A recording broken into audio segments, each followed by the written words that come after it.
¿Qué tal? Muy buenas tardes. Mi nombre es Miroslava Sarmiento y el día de hoy voy a acompañarlos y a llevarlos en un breve recorrido sobre las ideas fundamentales de la lingüística a través del tiempo. Para comenzar, vamos a partir del 360 a.C. con Crátilo de Platón, que es es un diálogo en donde está involucrado también Sócrates con algunas de las ideas fundamentales de la lingüística, que más adelante otros estudiosos van a retomarlas y van a ahondar en ellas. Primero, tenemos que reconocer que la intención que antes de que Platón se pusiera manos a la obra con respecto a las palabras y a la naturaleza de las palabras, hubo tres individuos o tres personajes que también eran filósofos y algunos de estos sofistas que influyeron en las ideas de Platón. Uno de ellos fue Heráclito de Feso, quien pensaba que el logos y la razón era quien gobernaba nuestras acciones y se manifestaba a través y a partir de nuestra lengua. El siguiente es Parménides de Elea. Él no está de acuerdo con Heráclito y él piensa que el logos es bastante confuso, más que nada porque la razón es de cada persona y por lo tanto la manera en la que se manifieste en la lengua de las personas va a ser diferente por su particular razón o su particular logos. El tercero es Protágoras de Abdea, que él habla de los elementos y de las funciones de estos elementos lingüísticos. Es importante decir que trata sobre el carácter que Crátilo trata sobre el carácter natural y convencional de los nombres. Empieza con los nombres propios, por ejemplo, que ayudan, por así decirlo, a dar una mejor organización social. También habla de que los nombres de las herramientas o de las cosas tienen que ser creadas intencionalmente o formadas intencionalmente por su uso. Es importante destacar que lo que Sócrates dice sobre esto es, bueno, él menciona el préstamo lingüístico, también habla de la eufonía, de las cuestiones estéticas y del paso del tiempo, de cómo la lengua va modificándose por el paso de los años. Es importante decir que la verdadera naturaleza de las cosas, según estos filósofos, es un reflejo a través de las mismas palabras. Incluyen además que la estructura del lenguaje humano se fundamenta a partir de su uso, lo que ya mencionábamos a la hora de nombrar las cosas, bueno, con sus nombres, ¿no? Bueno, Sócrates además recurre a las partes de la que consta los nombres, que son los sonidos y las letras y que las componen. Habla de tres cosas en específicas, que es el sonido, la consonancia natural y con lo denotado. El siguiente, bueno, tienen que pasar alrededor de 1000 años para que alguien más retome ideas lingüísticas y hable de eso.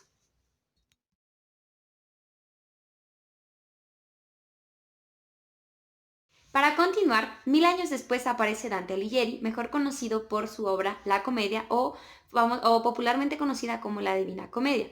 Él además hizo estudios sobre la lingüística de su tiempo, un tratado que se llama Sobre la lengua, que como pueden ver, este es el nombre en italiano. Cabe destacar que a lo que le interesaba a Dante, según su contexto histórico, era encontrar una lengua vulgar ilustre. Es importante detallar que en este entonces la lengua tenía una connotación cultural, así como ahora, porque había una división entre la lengua vulgar y la lengua culta o la lengua para los intelectuales. Era el latín y era las lenguas vulgares, lo que serían los principios de las lenguas romances, que son una variación del latín. Es importante señalar que aunque el latín era solo para los intelectuales, era de muy difícil acceso, lo que hacía que todos los tratados sobre el conocimiento o sobre la ciencia fueran poco accesibles. Entonces, lo que busca Dante, es que, bueno, primero que nada, senta las bases para la lengua italiana literaria y la lengua estándar italiana moderna. A partir de este siglo, bueno, del siglo XII aparece lo que se llama como filosofía escolástica, ah, que menciona sobre tres elementos llamados, bueno, que en conjunto son el trivium, que es la dialéctica, la lógica y la retórica.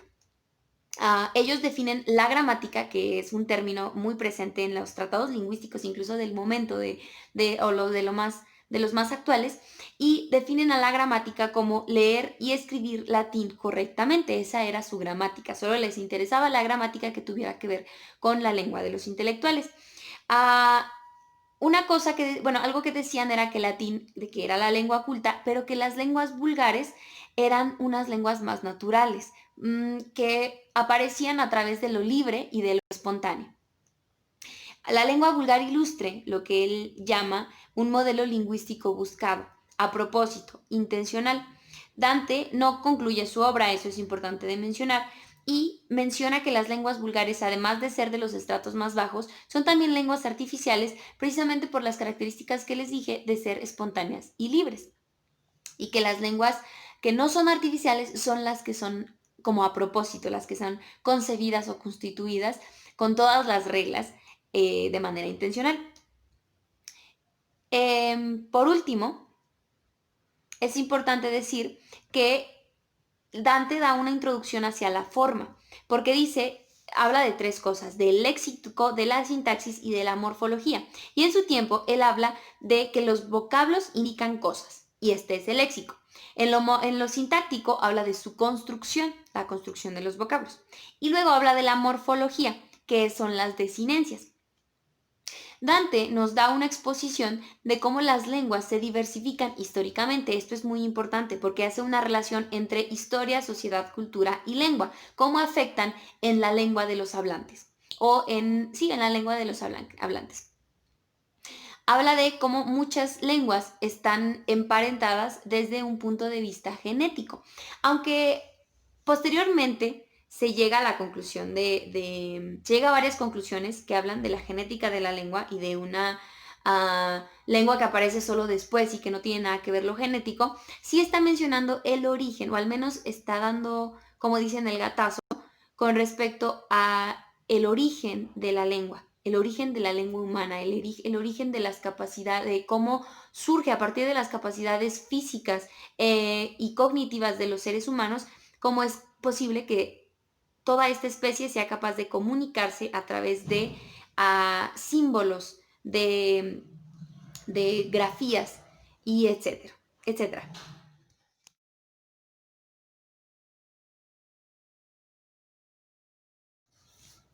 A continuación, nos remontamos hasta el año 1660 con dos personajes o dos figuras muy importantes llamadas Claude Lancelot y Anthony Arnauld.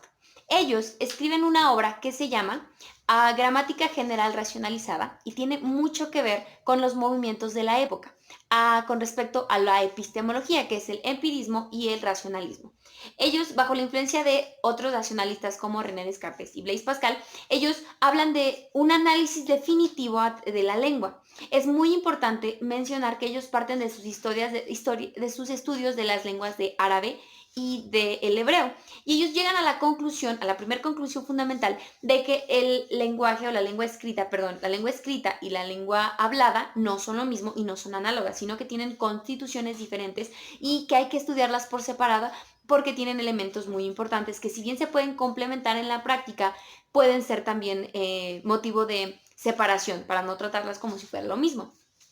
Ellos mencionan, bueno, en su obra hacen un estudio sobre los verbos, sobre los adverbios, sobre los tiempos verbales y, por ejemplo, hablan del carácter del verbo como algo situacional, por ejemplo, que reafirma el contexto en el cual se tiene que utilizar un verbo. Su aportación, una de las aportaciones más importantes es hacia los adverbios y en la cuestión de la sintaxis, él habla de dos partes importantes de esta, que es la concordancia y el régimen.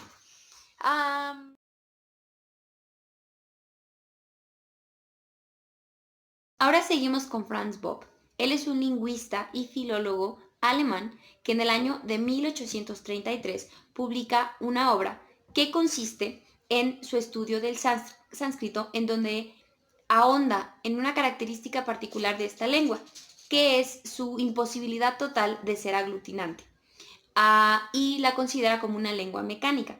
Es importante señalar que él es el fundador de una disciplina que es la lingüística histórico comparada, pues él busca encontrar un parentesco casi genético entre otras lenguas indoeuropeas o entre otras lenguas, o encontrar estos parentescos del sánscrito con otras lenguas y con su estructura. Esas son las aportaciones de Franz Bopp. Él habla también de lo orgánico y de lo mecánico, como ya lo mencionamos, y sobre la flexión que surge de la raíz que no surge en la raíz, sino en la composición. Es importante señalar que casi todas las modificaciones que él menciona en su obra tienen que ver con la raíz de las palabras. Él ahí ubica el cambio como más importante a la hora como de conjugar o de encontrar campos semánticos en la cuestión de distintas palabras que se refieren a un mismo campo semántico. ¿Me explico? Bueno, ¿qué hace con el sánscrito? Es que él intenta encontrar estos elementos que sean parecidos o que sean similares del sánscrito con otras lenguas indias. Y lo que hace con las lenguas europeas es encontrar esto en común, pero con el latín o con el griego. Él busca por primera vez a transgreder o desdibujar los límites geográficos de las lenguas para encontrar elementos en común.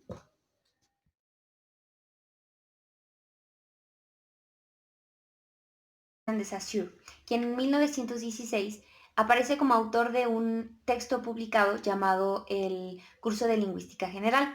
Cabe destacar que él no es el autor de dicho texto. Sin embargo, dos de sus alumnos que asistieron a este curso recuperaron sus apuntes y lograron sacar a la luz las ideas fundamentales de Ferdinand de Saussure.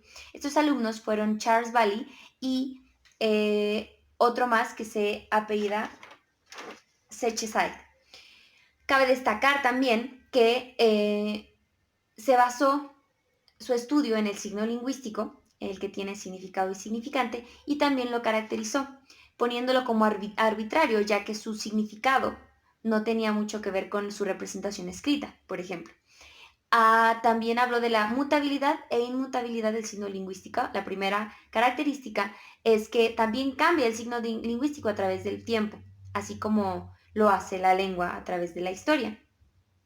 Además de que el signo lingüístico tiene una imagen acústica, un concepto y un carácter arbitrario, que es lo que les comento sobre que no hay ninguna relación con respecto a la palabra casa y la forma de una casa. No es que cuando tú escribas casa sea similar a lo que representaría una casa en tu cabeza.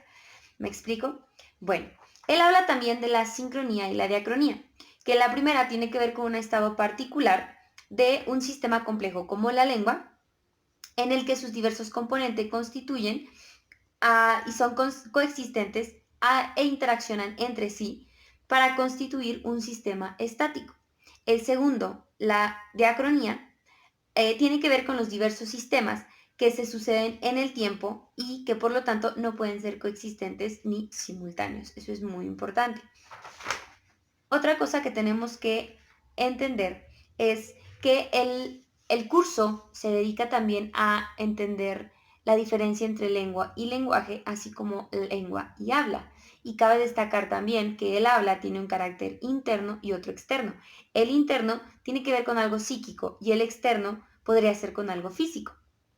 En la cuestión de lenguaje y lengua, la lengua es un producto social y cultural y el lenguaje es el conjunto de convenciones sociales o necesarias adoptadas por el cuerpo social a fin de que sea posible el ejercicio de practicar la lengua. ¿Me explico? Bueno,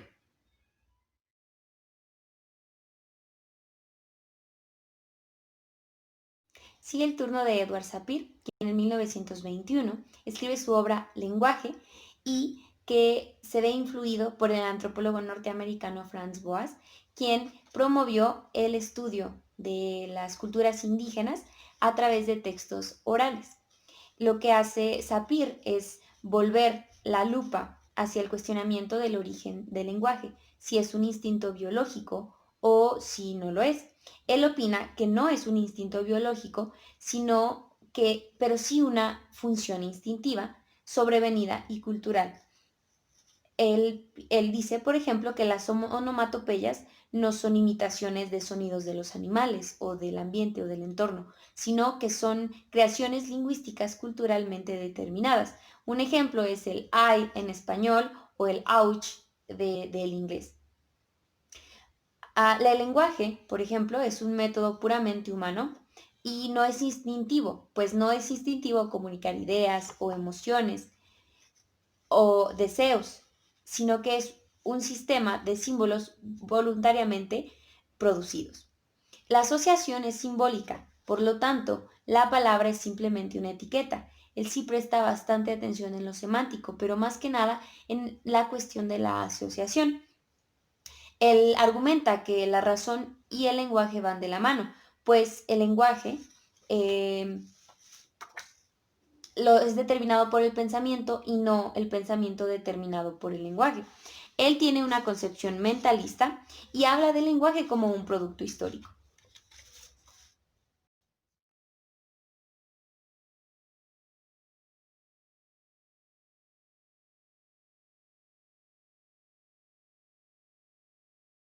"36 años después aparece Noam Chomsky, un autor que sigue vivo, y lo que hace él es hablar de una lingüística formal.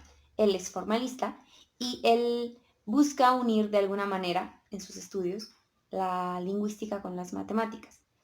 Él considera que la sintaxis es la esencia de la lengua y que, aunque no le parece tan importante lo semántico, no lo desvincula.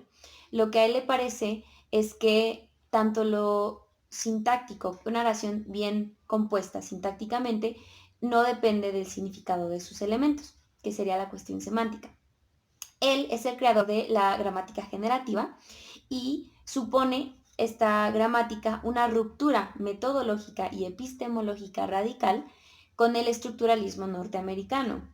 Eh, él escribe una obra que se llama Estructuras sintácticas, en donde define principalmente lo que es sintaxis, lengua y además gramática. Él habla de la sintaxis como el estudio de los procesos y principios mediante los cuales se constituyen las oraciones de las lenguas. Él define lo gramatical como algo que no coincide con lo semántico y también él piensa que no se puede recurrir a la buena formación semántica para definir la gramaticalidad.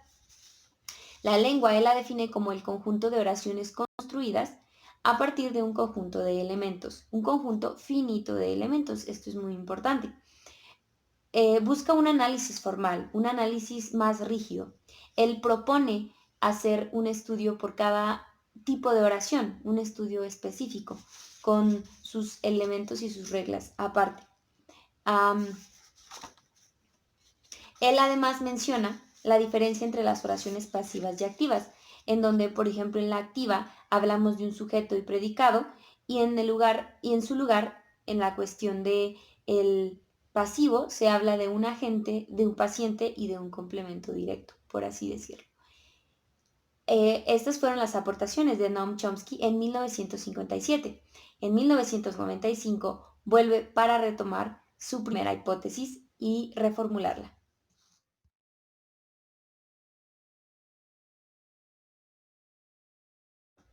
Después de Chomsky, para 1967, aparece Erich H. Lenenberg. Él, en su obra Los fundamentos biológicos del lenguaje, otra vez vuelve el enfoque hacia el origen del lenguaje humano. Él está de acuerdo con A. Scheidler, quien dice que las lenguas son organismos naturales que surgen sin la intervención de la voluntad del ser humano. Él no es mentalista, pues dice también que las lenguas se desarrollan, envejecen y mueren. Para él la conducta también es esencial.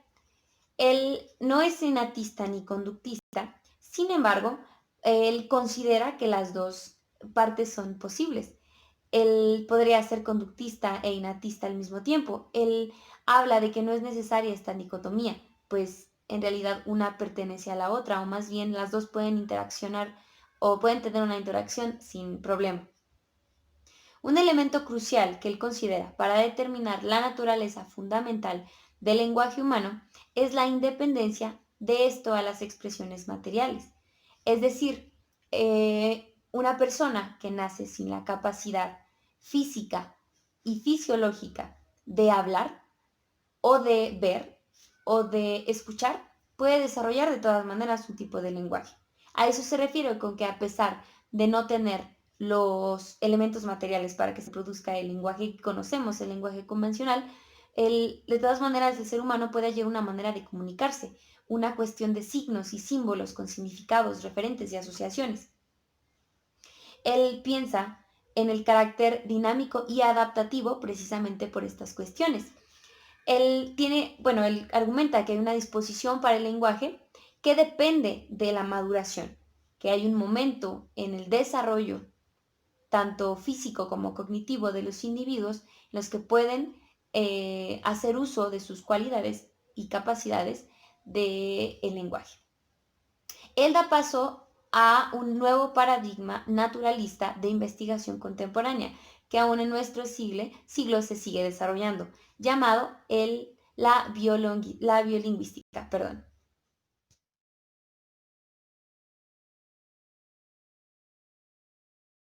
Para 1987 tenemos a George Lakoff, quien en su libro Women, Fire and Dangerous Things habla sobre la hipótesis de que es la semántica, el significado, el elemento esencial de la gramática. Él se vale de la lógica formal de Chomsky y de la semántica teórica de los modelos para discernir con Chomsky con la semántica generativa. Lakoff es de la idea de que la semántica de la lengua está corporeizada. Eso lo explicaré un poco más adelante. Él piensa que el cuerpo humano no solo contribuye a la configuración del sistema conceptual, sino también que lo delimita y lo restringe. Él define la gramática como algo más que una mera formulación teórica para hacer una descripción de procesos cognitivos reales, gramática cognitiva. Él es cognitivista, por lo mismo. El libro del autor es más bien, y más que cualquier otra cosa, una crítica a la visión dominante denominada objetivista o objetivismo, donde el pensamiento es algo así como una computadora. Es tan mecánico y los símbolos son tan mecánicos también como si fuera un sistema computacional o un ordenador. Él habla de la experiencia, del realismo experiencial, en donde el pensamiento es corporeizado, donde su estructura se deriva de la experiencia corporal, física y social. Él habla del pensamiento imaginativo, en donde contribuyen el sentido de los conceptos que no se basan solamente y ni directamente en la expresión o la experiencia física y hacen uso de la metáfora y va mucho más allá de un mero reflejo de la realidad. Un ejemplo que pone Lakoff es, por ejemplo, en esta cuestión de que el pensamiento está corporeizado, es cuando hablan de la ira, ¿no? Por ejemplo, se me calentó la cabeza. Nosotros entendemos en nuestro contexto que alguien está muy enojado. Y si lo entendemos así, es por todo el proceso fisiológico que sufre el cuerpo al momento de estar realmente o sumamente enfadado. Ese es un ejemplo muy claro.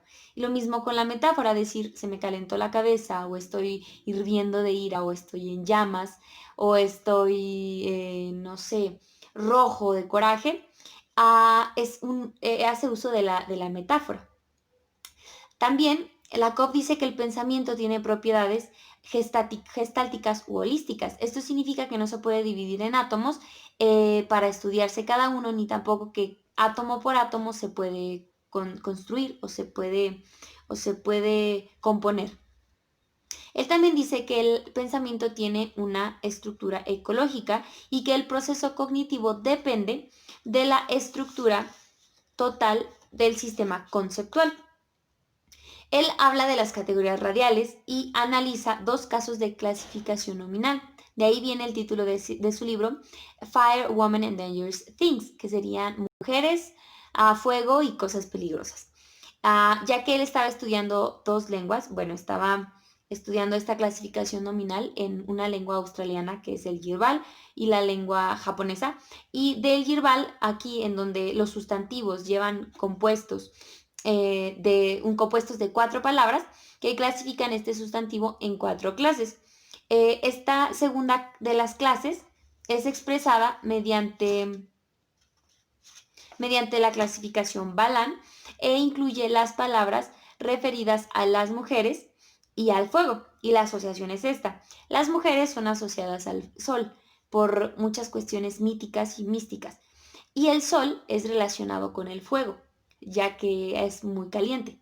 El fuego está relacionado con el peligro porque pues es el fuego puede ser o llegar a ser muy peligroso.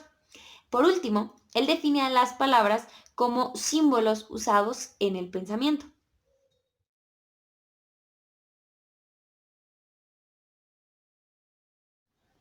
Chomsky vuelve otra vez, pero este es 1995 y ahora retoma su teoría de 1957, pero la reformula con el programa minimista, donde propone una reducción drástica en el aparato gramatical por medio de este programa.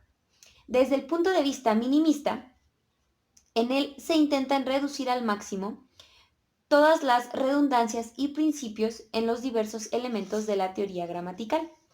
Se explora esta reducción drástica en este aparato gramatical a partir de la teoría de los principios y los parámetros. Su idea fundamental es que la gramática de una lengua se compone de una serie de reglas gramaticales que es necesario seguir para formular u obtener las expresiones correctas dentro de una oración. Este objeto último del programa minimista será, por tanto, reducir al máximo las unidades, las operaciones y los principios de la teoría lingüística.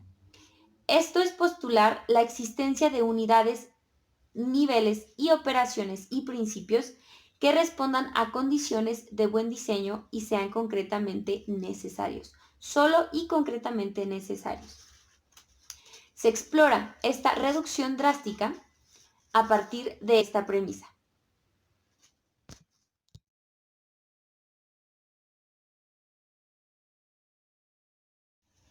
Esto sería todo de mi parte. Espero que hayan quedado un poco más claras los hitos fundamentales de la lingüística general y su historia. Y solo me queda agradecerles por su atención.